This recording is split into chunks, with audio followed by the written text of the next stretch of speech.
I'm going to give you a quick summary of the caramelization article copy with a little bit of an explanation of what I think is important and what I want you to know for this learning target. If you didn't already know, up here you can click on Immersive Reader and you can actually have Canvas read things to you. So this article here is about caramelization, and essentially it's about what makes food turn brown when you cook it. So new flavors are actually formed when sugar is heated. So caramelization is one of the many changes that take place when food is exposed to heat. So in the last lesson, we talked about other changes. Proteins, like meat and eggs, they become firm and opaque. Vegetables change color, they soften. Fats melt and liquefy. Starches swell and expand, they gelatinize. So carbohydrates are the sugars that are found in the starches in fruits and vegetables. They turn golden brown and they create new flavors when exposed to high temperatures. And that's kind of your key right there, is high temperatures. So this is called caramelization.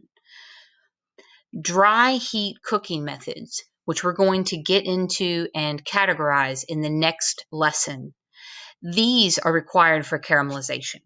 So it's really important that you understand in this unit that in order to get this particular type of change in food, you must have high temperatures and dry heat.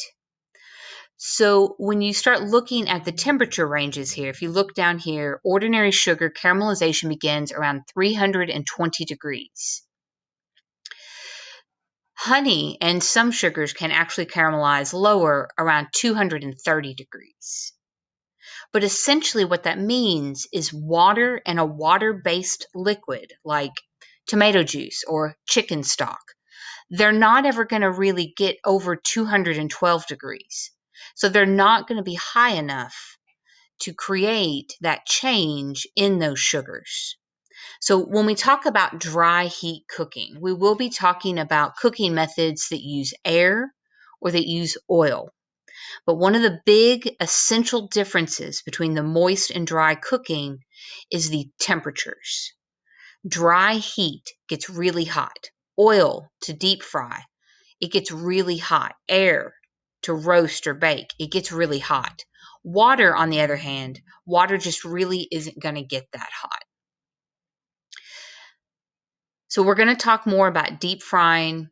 We're going to talk about different types of food items, but specifically, the main thing to understand with caramelization is that this creates browning, it creates flavor development, and it creates new flavors. And some people are a bigger fan of these flavors than others. I like cheese when it's been toasted under the broiler and it gets that kind of golden brown color to it.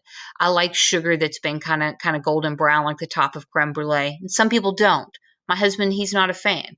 And so sometimes that's just kind of a personal preference. It looks pretty, it tastes good.